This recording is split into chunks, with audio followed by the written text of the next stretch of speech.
use that leverage, but that is leverage that is available to the executive branch, and I think they're aware of that. Right, but isn't that different than letting it fail, and isn't that actively trying to push it to fail? Oh, look, it's all about negotiation, and you make your best case.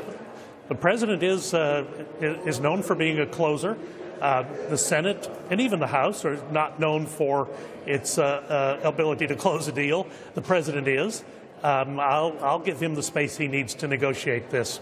Well, let me ask you about this one then, Congressman. The president also says that if this fails, Republicans won't own it. I won't own it, he said. Didn't you all take ownership of this when you won control of both chambers of Congress and the White House? Wait a minute. Remember who you're talking to. I'm a House Republican.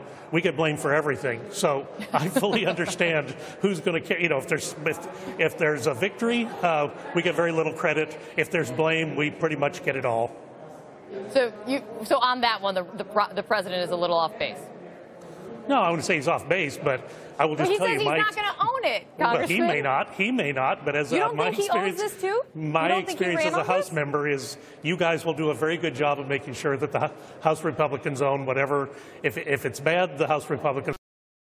If it's successful, there'll be a million people that'll line up to take credit for it. But Congressman, do not put this on me that I'm going to be putting blame on you. This is about you have Republicans. It's reality. It's reality. I've lived it. I've lived it for a decade. The Senate.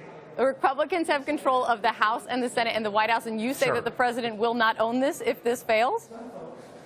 Well, the president did not cause this problem. Remember, this problem was caused by Nancy Pelosi, Harry Reid, and Barack Obama back in 2009 and 2010 when they pushed on a party line vote a reformation of 1/6 of the American economy. It has been tough sledding ever since then, trying to fix that.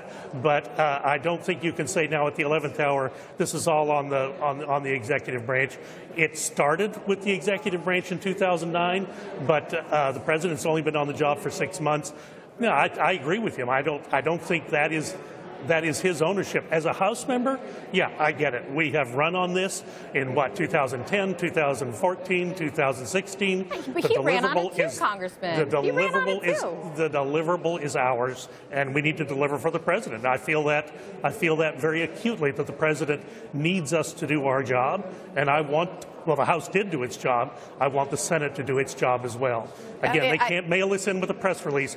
They've got to go on the floor of the Senate and be recorded. I hear you, Congressman, but the president was more than happy to own health care when you had just passed, when the House did act and had passed its version of health care and held a pep rally at the White House. The president seemed more than happy to own it then. He was great. He was grateful for the House's participation, and I was grateful for the president acknowledging the work that the House had done. It was hard. As someone who sat in the committee through the 28-hour markup and then sat through the Rules Committee on another 18-hour markup, this was hard. For all those people out there who said, well, you weren't really repealing Obamacare, it wasn't the tone in those markups when we went through this process. I just want to get you on this one point, Congressman. He's not shirking responsibility when he says, I'm the president, but I'm not going to own it if the health care effort fails under my watch? Well, that's, you all will assign what you wish to assign. Stop. Do not put this on me. I am asking you. As a House member, I understand where the responsibility is, and it is with the members of the People's House and Senate. Congressman, it's always great to have you on. I really appreciate it. Thank you. Thank you. Coming up for us, a secret sit-down between the president and Vladimir Putin, and only 3